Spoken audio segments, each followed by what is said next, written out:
Hello everyone, this is Cheryl Abram and this is my Ypifany channel. So really quickly, I want to just go over this Cyber's Future curriculum plan that I'm working on with my partner.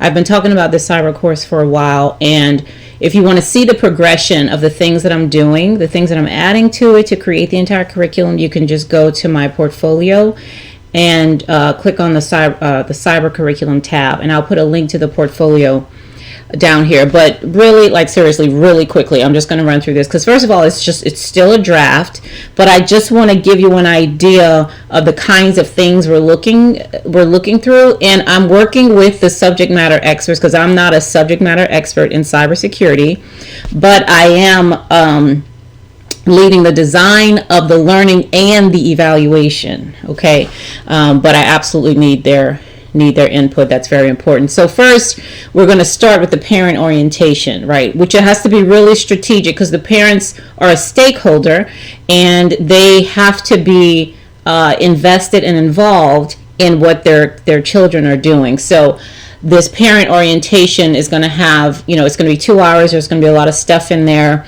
to help them get engaged and to see the importance of everything. Then there's going to be a student orientation, which is the first day or the first week, because it's 2 hours a week for 18 weeks. So week 1 is going to be the student orientation. And this is something that the topics and materials, I still have to go over that with the SME, but this is what we have so far. Okay, some of this stuff is going to be taken out because it's more than 2 hours.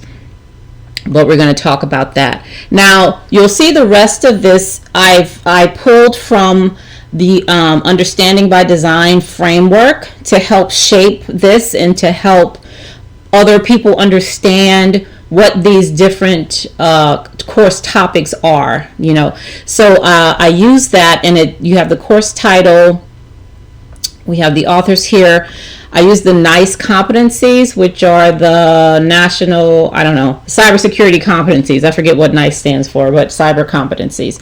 We talk here about the goals. Now, this is for the soft skills stuff. And the way that it's designed is everything is being done through the lens of soft skills. Okay, so there's another there's another graphic on my portfolio. It's really, really colorful, and it shows there how everything is being done through the lens of soft skills. But I put that note right here just to help make it clear for people, because so as we go through the 18 weeks, these things are going to be added in there. Okay, the beliefs. Now, I forget what was here before, but I changed it to beliefs because students will believe that, right? That's a more powerful statement than whatever was here before. Okay, because what we know is that our actions stem from what we believe. Okay, so it's like a theory. Peter Drucker said every practice has a theory. Well, every practice has a belief. Okay, you believe something behind that. So what we want students to believe are these things right here regarding these particular subjects. And I have that on you'll see beliefs on everyone. And again, this is something that me and the SMEs are going to have to sit down and go over to make sure all of this is accurate. But but this is what it is for the most part.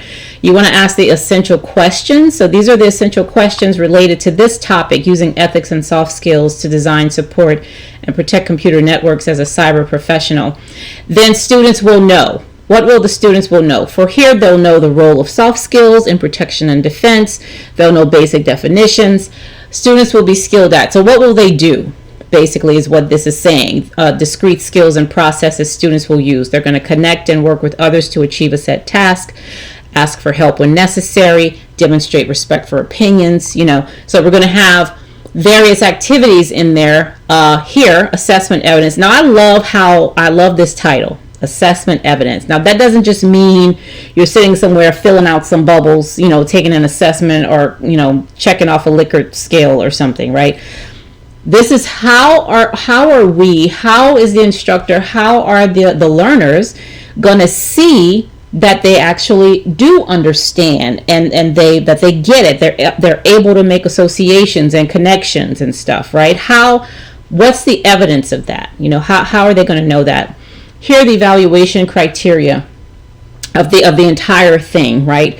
Which is different from the monitoring and evaluation plan, which is another thing that I'm going to show later. I have it with the logic model. Okay, so that's that part. And here's other evidence. Other things are going to be doing: debates, chalk talk, journaling, photo voice, peer assessments. I love photo voice because photo voice is right here. I used photo voice when I was given a talk to some GS 13s and 15s, right? So we were talking about engagement.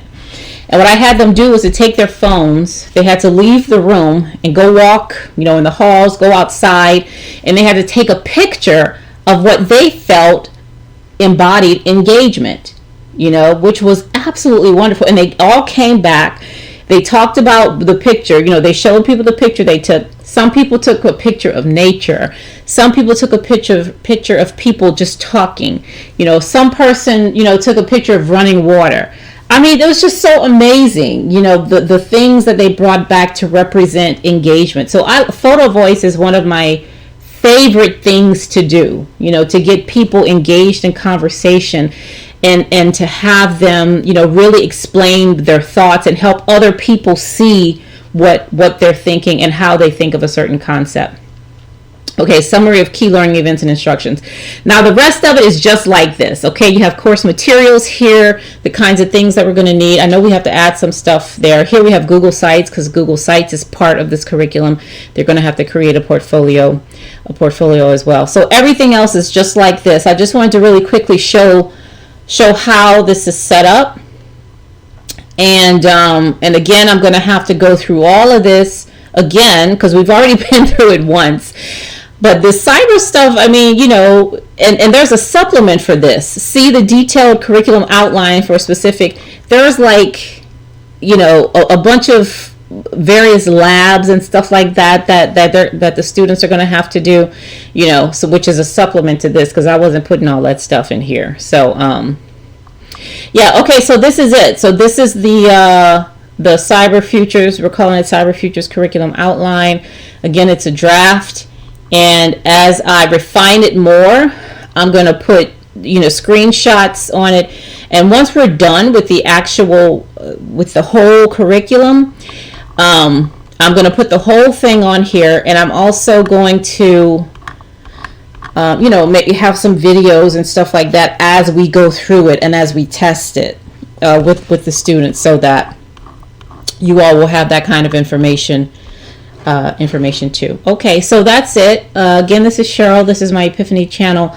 Thank you so much for listening. Remember to like and subscribe and share this video if you feel it will be helpful for someone else. All right, have a good night. Bye-bye.